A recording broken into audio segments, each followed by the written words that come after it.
پاکستان کے حالات ہے اور جو ایران اور امریکہ اسرائیل جنگ ہے، اس حوالے سے بات کیجیے گا کہ آپ کا کیا موقف ہے؟ حضرت اس میں کسی ایک شخصیت یا کسی ایک پارٹی سے پوچھنا میرے خیال میں شاید یہ مقصد پورا نہ کر سکے۔ اس وقت پوری امت اسلامیہ کو سر جوڑ کر بیٹھنا ہے اور از سر نو اپنے نئے مستقبل کو طے کرنا ہے۔ تاریخ نے ہمیں بہت کچھ سکھایا ہے۔ امریکہ اور مغربی دنیا کے دوستیوں کے جو نتائج ہیں وہ پوری امت اسلامیہ پر ظاہر ہو رہے ہیں۔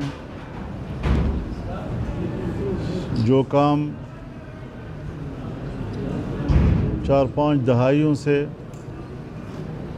اسلامی دنیا کی تحفظ کے نظریے سے کیے گئے، آج وہی فیصلے، وہی اقدامات عدم تحفظ کا سبب بن رہے ہیں۔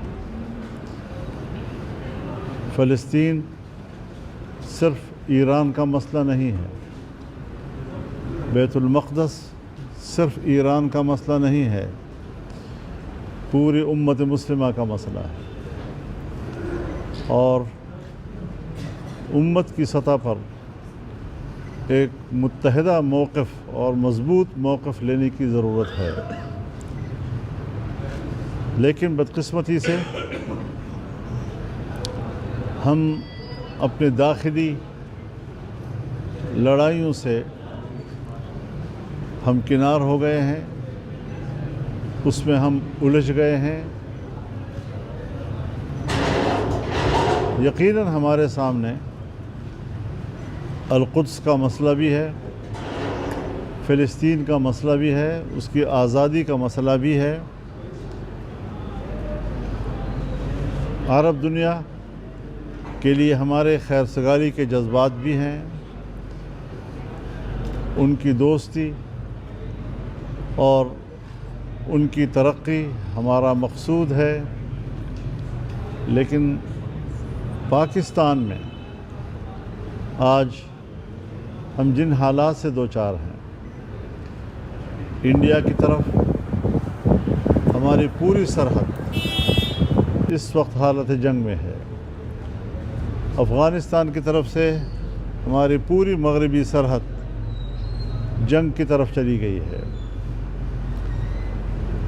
چین پاکستان سے اب دلچسپی نہیں لے رہا، اس کے اپنے تحفظات ہیں اور ایران کی اپنی مشکلات ہیں۔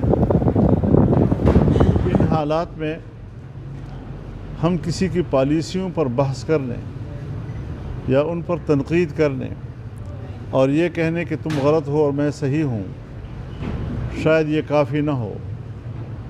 ہم من حیث القوم اس بات کو سوچیں کہ پاکستان کہاں کھڑا ہے۔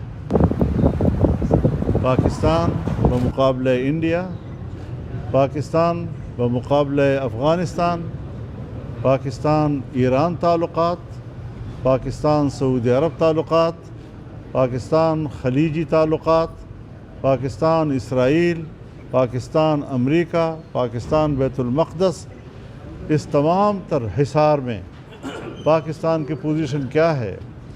ہم نے تجویز یہی دی ہے کہ اس پر پارلیمنٹ کا مشترکہ ان کیمرہ اجلاس بلایا جائے تاکہ عوامی نمائندے وہ کھل کر اپنے وطن عزیز کے لیے رائے دے سکیں، اپنے تحفظات کا اظہار کر سکیں، اور اسٹیبلشمنٹ اور حکومت وہ قوم کو اور قوم کے نمائندوں کو مطمئن کر سکے۔ اس کو گلی کوچوں میں زیر بحث لانا، جلسوں اور اجتماعات میں زیر بحث لانا اور تنقید و تائید کے دائروں میں اس کو محصور کرنا، یہ شاید آج کے حالات کا تقاضا نہ ہو۔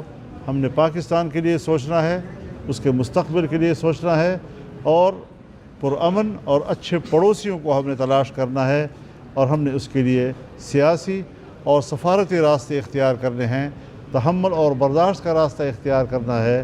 جنگ سے جنگ پیدا ہوتی ہے، جنگ سے امن پیدا نہیں ہو سکتا۔ اور اس کھیتی میں جہاں جنگ ہوگی وہاں آگ ہی اگے گی اور آگ ہی وہ ہم سب کو لپیٹ میں لے لے گی. تو ان حالات سے ہم کیسے نکلیں؟ جمعیت علماء اسلام نے پارلیمنٹ کے فلور پر یہ تجویز دی ہے کہ ایک ان کیمرہ اجلاس بلا لیا جائے تاکہ قوم کے نمائندے ان حالات پر کھلی بحث کر سکیں.